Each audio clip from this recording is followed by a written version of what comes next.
This is Baba Dokotela. Aphinde ngifuna ukuyichaza ke lena.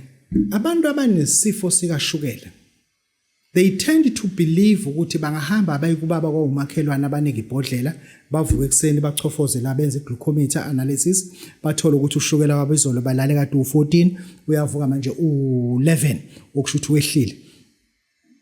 Kanjalo. That is different.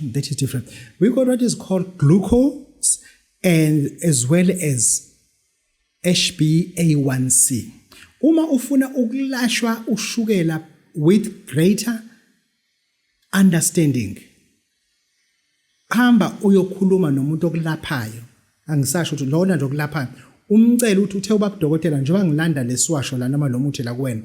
Bengicela ukuthi ungenze into esibiza ukuthi glucose as well as HbA1c. Noma ngenza iHbA1c, siyakwazi thina uestimate uma sibuka HbA1c yakho iyabuya ithi 18. Obvious ushukela wakho u24 u22 24 uphezulu ushukela la.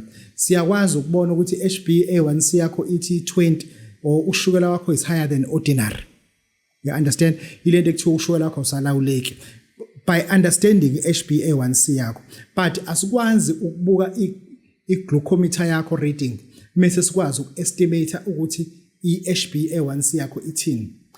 Angichazela, you may come kubaba udokotela uthi kade uchofoze ekseni usho lakho uthe 7.1, akusho ukuthi iHbA1c yakho ithi 8.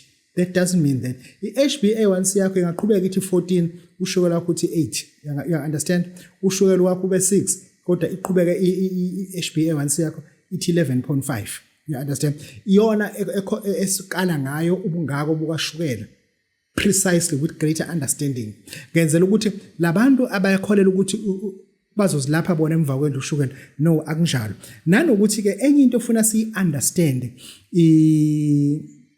i-allicin ne-quercetin very important ekulashweni komuntu kashukela. Allicin and quercetin imithi elapha umuntu more likely ayibe nawo ama-traces allicin, quercetin and aloin. Lawo biological chemical properties abaluleka kakhulu ekutheni umuntu olashwayo ushukela angareach into esibiza ukuthi pharmacological siyahluleka ke futhi pharmacological interaction. Ngifuna ngikutshele yonke into. Kade ubhalisa ngathi izolo esikoleni manje namanje stationery awusithengile. Kwalapha futhi uveka ukukhala kwala iphela. We are concerned about pharmacological interaction emzimbeni we-patient. Ngobani na? Ima izolanda umuthi kubaba udokotela, he or she said to me, baba udokotela nginoshukela. Ngalo ndlela ulanda imithi kashukela. Yena uzoba ne-tendency or ne-mindset ethi njalo umelande umuthi kashukela kubaba udokotela. Kufuna hleze nikwa mhlambe asithi unika i-Lotus tonic. Meke ngamnika i-Lotus tonic over a period of 12 weeks ngeke isasebenza.